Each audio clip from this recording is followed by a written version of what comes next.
Twin tower demolition पर जोरदार सियासत हो रही है। उत्तर प्रदेश के डिप्टी सीएम केशव प्रसाद मौर्य का समाजवादी पार्टी और बीएसपी कांग्रेस पर हमला। कांग्रेस का राष्ट्रव्यापी, समाजवादी पार्टी बीएसपी का प्रदेशव्यापी corruption. Twin tower Akhilesh Yadav के भ्रष्टाचार का जीवन प्रमाण, केशव प्रसाद मौर्य ने कहा। यह रहा उनका ट्वीट।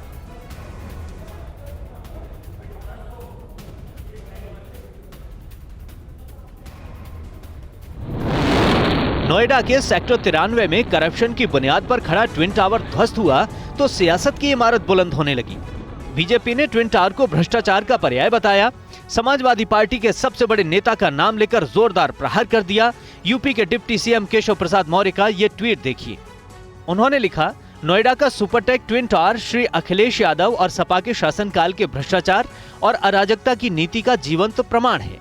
आज मुख्यमंत्री श्री योगी आदित्यनाथ जी के नेतृत्व में भाजपा की सरकार में सपा ये जेवर के लिए पति के साथ झगड़ा नहीं करती, बल्कि खुद जेवर बनाकर बेचकर महीनों तक लाखों की कमाई करती हैं।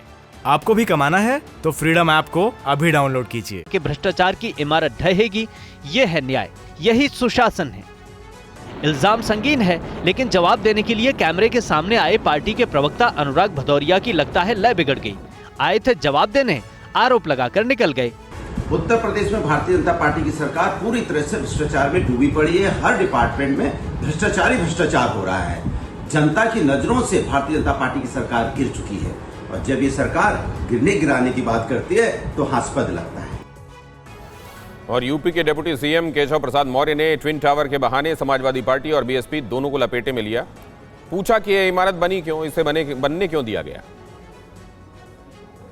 है कि इस देश की राजनीति और इस प्रदेश की राजनीति में कांग्रेस रूपी राष्ट्रव्यापी भ्रष्टाचार और सपा बसपा रूपी प्रदेशव्यापी भ्रष्टाचार, यह किसी से छिपा नहीं है। लेकिन यह भ्रष्टाचार रूपी इमारत बनी क्यों, उसमें सरकार किसकी थी?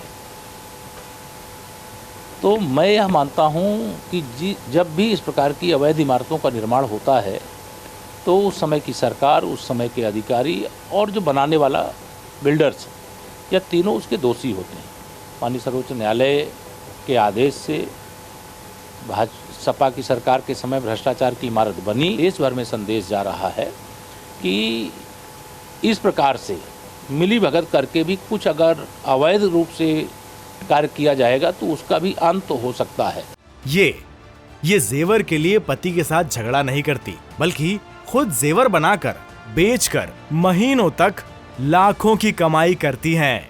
आपको भी कमाना है तो फ्रीडम ऐप को अभी डाउनलोड कीजिए।